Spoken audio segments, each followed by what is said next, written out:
Ever heard about the legendary Trojan horse? Let's dig into the historical myth and its truth.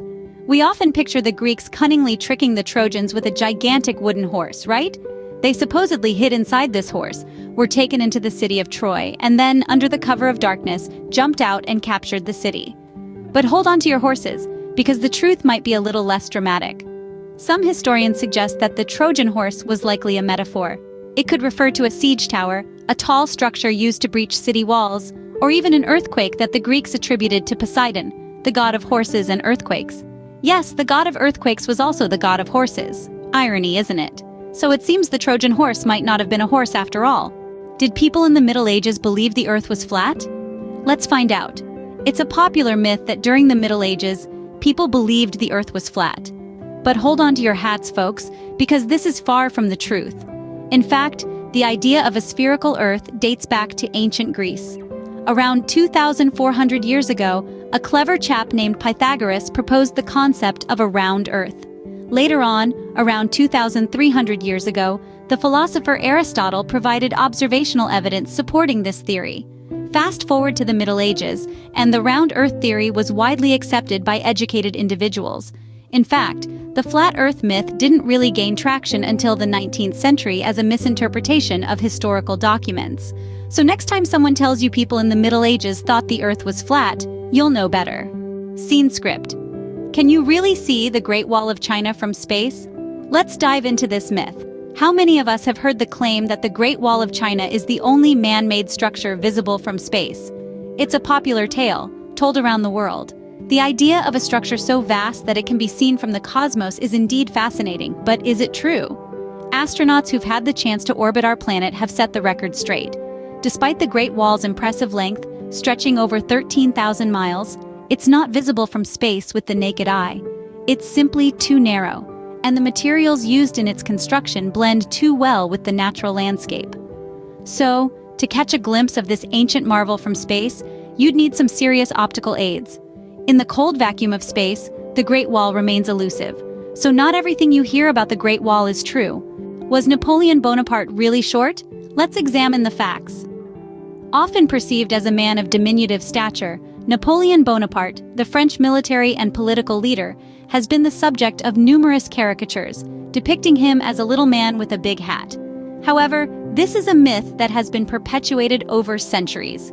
Napoleon Bonaparte was reported to be 5 foot 2 inches in French units, which is a system that differs from the English one. In the English system, his height converts to approximately 5 foot 7 inches, which was actually above average for Frenchmen in the early 19th century. The misconception about his height might have been fueled by his nickname, Le Petit Caporal, or the Little Corporal, which was an endearing term used by his soldiers, referring more to his close relationship with them than his physical stature.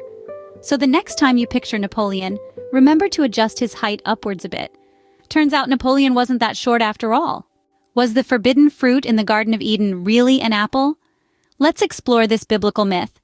Many of us grew up hearing the story of Adam and Eve and the infamous apple from the tree of knowledge.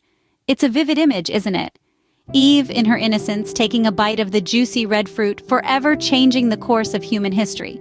But here's the twist. The Bible never actually specifies the type of fruit. The term apple is a product of linguistic confusion. In Latin, the word malus can mean both apple and evil.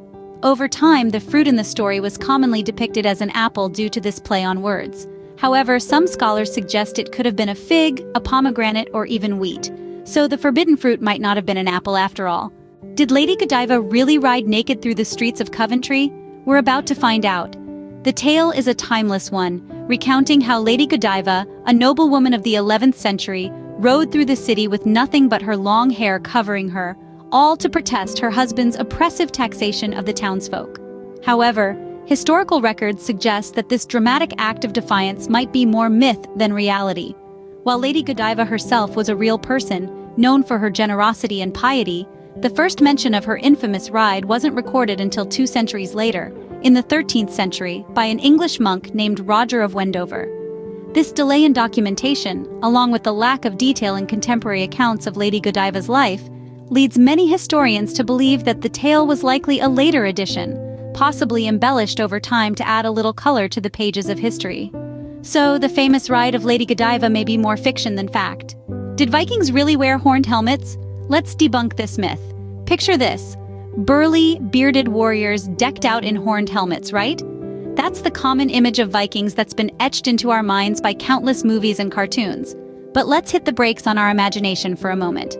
What if I told you that there's actually no historical evidence to support this popular depiction? Indeed, archaeological finds and contemporary artwork from the Viking Age, which spanned the late 8th to early 11th century, reveal a different story.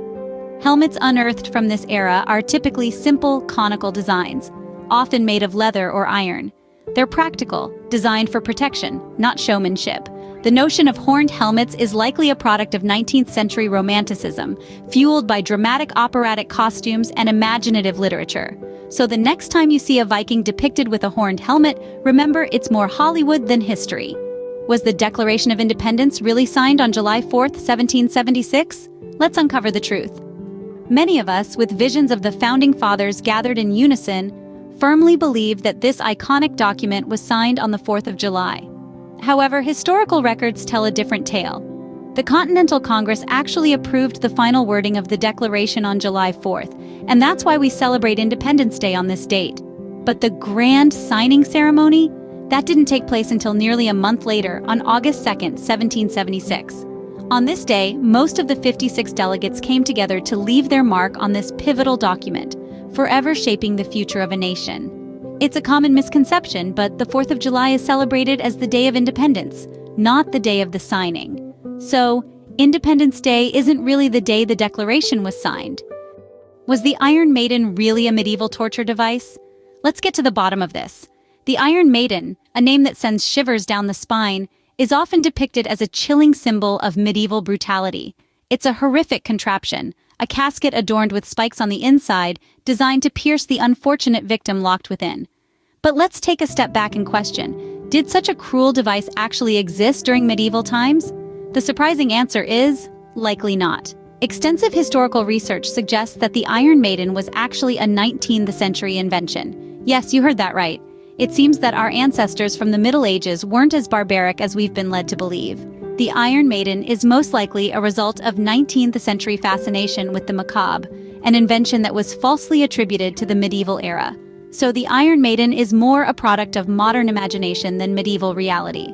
We've debunked some fascinating historical myths today. Let's recap. We've journeyed from the walls of Troy, where the famous Trojan horse was not a wooden giant, but a metaphor for a surprise attack. We've sailed across a spherical Earth, debunking the enduring flat Earth myth. We've gazed at the Great Wall of China from space and found it invisible to the naked eye. We've met Napoleon Bonaparte, who was actually average in height, contrary to popular belief. We've tasted the forbidden fruit, which was not necessarily an apple. We've ridden alongside Lady Godiva, whose legendary ride is more fiction than fact. We've donned Viking helmets, only to find they were hornless.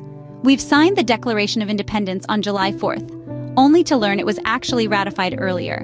And we've shivered at the sight of the Iron Maiden, a torture device that never existed in the Middle Ages. Remember, history isn't always as it seems. Keep questioning and keep learning.